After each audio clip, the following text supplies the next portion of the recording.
Welcome to Gospel Tangents. I'm your host, Rick Bennett.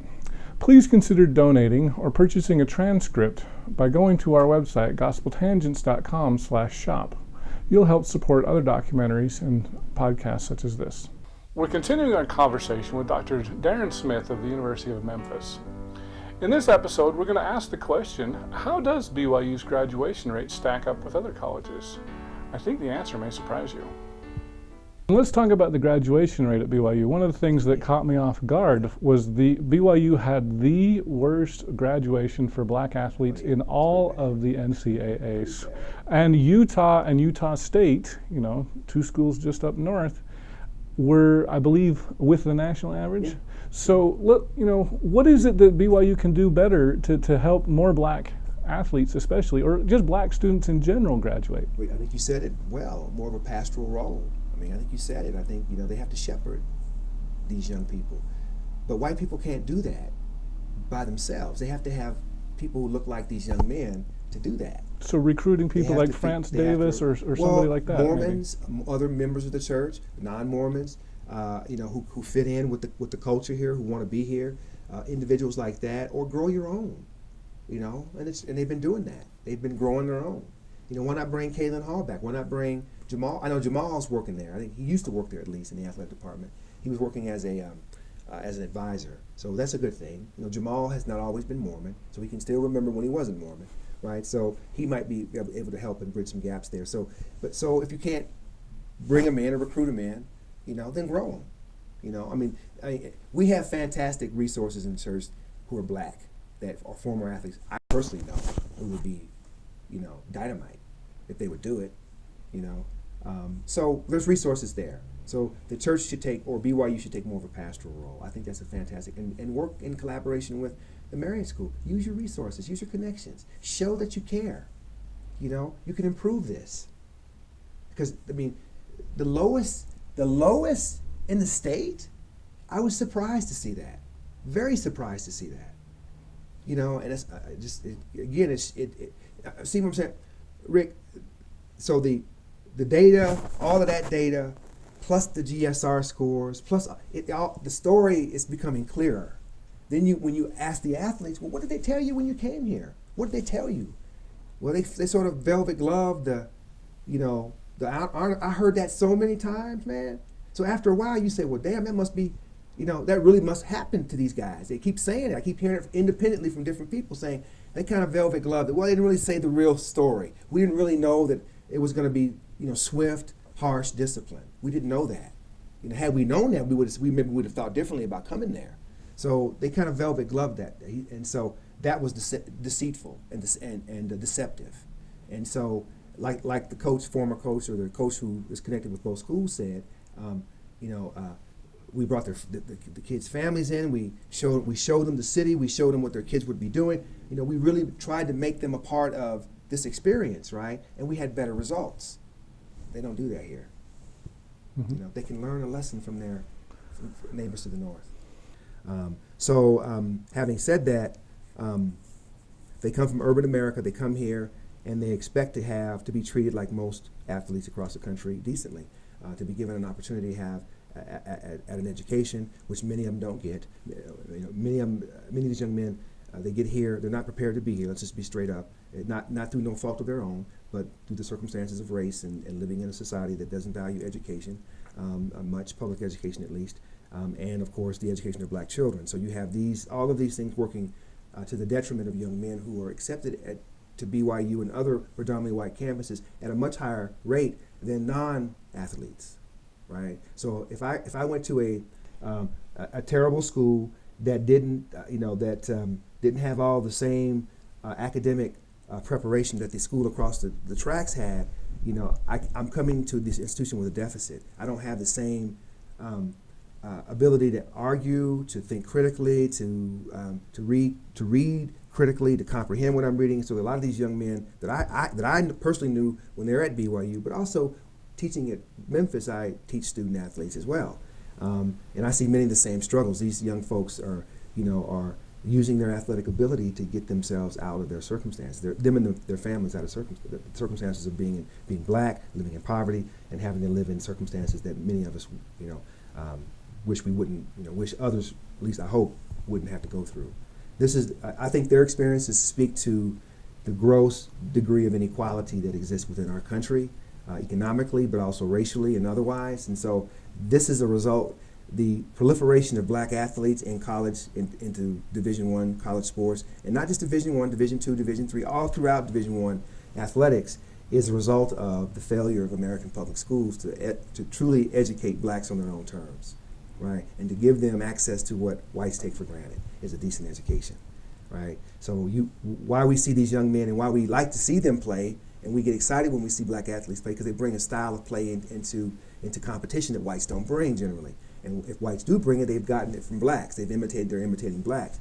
And this style of play is deeply embedded within the experiences of these young men growing up in the communities that they grew up in, right? Where they had to, and that cool, they had to be cool to survive, right? So whereas the trumpeter plays the horn to be cool, these young men use their bodies to be cool. They use their swagger to be cool, their athleticism to be cool, right? That's how they get through life. That's how they cope with the realities of living in the circumstances that they do. So, and I see it when I teach these young men, when I have to grade them and evaluate their work, I see it. And I saw it when I was teaching at BYU. And it was sadly reproduced year after year after year with each incoming class at BYU, because I feel that with such a high degree of expulsions, Rick, it would stand to reason then that maybe the institution is failing to educate these men and their families prior to coming here of the high degree or the high probability that they may not succeed, right? I understand, and some of the listeners may say, well, but it's an educational institution, it's not a business. Well, it is a business. Sports is a business. And that's what we need to look at it as. And the reason why I'm saying this is that think about the sort of appellation we use, the word we use, student athlete, and what that means, right? These, at least black students who are athletes on these campuses, white campuses, are more athlete than they are student. They're more of a workforce than they are a traditional student, because they have all of the trappings of a worker. They work between 50 and 55 hours a week. Most of it's devoted to football, either football or non-football related activities. 20 hours a week. The NCAA says you have to have 20 hours a week devoted to your sport, but they don't say anything about non-hours devoted to your sport. So these young men spend a lot of time on football related things, which takes them out of the classroom that they're not prepared to be in to begin with. Which throws them behind when they have to do their homework, when they have to actually do a test, actually learn something. And so they're not there to get an education. They're there to play football. They have 4 years of eligibility to play, and when they get done with that, they're gone, if they even finish within the 4 years. And the data tells us that the federal government keeps graduation data from over a 6-year period. So if you started school this fall, 2017 in the fall, that would follow you for 6 years. That cohort of thousands of students all across the country would follow that cohort for 6 years. And you can see within that 6-year period at each institution the percentages of students that actually complete within that 6-year period and those that don't. The number of black students that complete within the 6-year period at each institution is determined by a lot of factors. But for student athletes, the percentages are very low, and it depends on where you go. For instance, in Tennessee, where I live, Vanderbilt has a very high GSR score, right? Graduation student record. So basically, when the student graduates from college, the university guarantees the student will graduate within a 6-year period after they finish their years of eligibility. In this situation, the students there have a much higher GSR. They finish, they graduate, because that's the mission of Vanderbilt is education, not football. That's why they don't do very well. Occasionally, they'll do okay in basketball. Occasionally, and then you have a fluke year where they'll have a decent team. But generally, Vanderbilt, when I was there in Nashville as a youth, never did well, because that wasn't their mission. Their mission was education. You see the same thing at other elite private schools, where their mission is education. Like Duke. Duke has a decent GSR score. It's a private school, one of the best basketball teams, Division I teams in the country, one of the best programs in the country. They have a decent GSR score because their mission is to graduate students. So it depends on the institution. But in general, black athletes at Division I schools, the big divisions, I'm not talking about the small divisions, but the bigger division schools, the high revenue sport generating schools, like the tournament we see going on right now with the Final Four coming up soon. You see those schools really get the bulk of the dollars that flow into college athletics, vis-a-vis the students that they bring in. Look at the college teams, Rick. Look at the tournament, man. Look at how many black players are in the tournament compared to white players. It's overwhelmingly black. Look at UNC. Damn near all black. So that's the way it's been for decades in this country. And I don't see it changing, because black athletes, student athletes, are exactly that. They are athletes first, students second, and they're workers first, students second.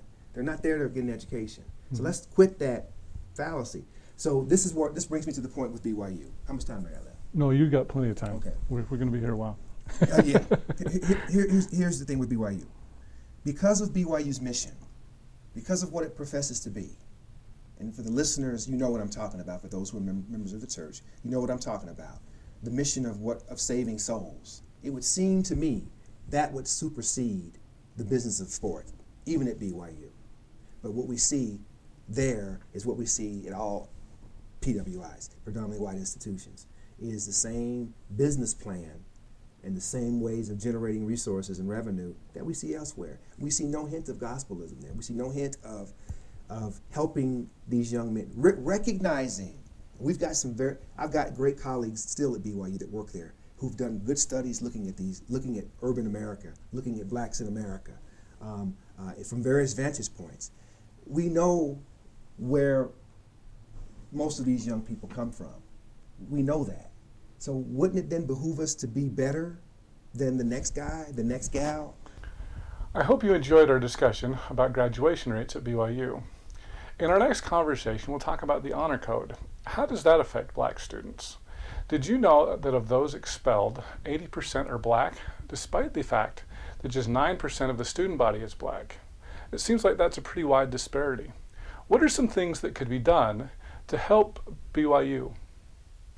There's France Davis in Salt Lake. There's France is tied in with a lot of different. Pastor Davis is tied in with a lot of different communities. He could even probably dispatch someone to Provo if need be to serve as a sort of an ombudsman for these young men and players if they sort of run afoul of the honor code system. Click here to subscribe. Click here for a transcript, and over here you'll see some other videos that we've done here on YouTube. We hope you'll use this as a valuable resource to learn more about Mormon history.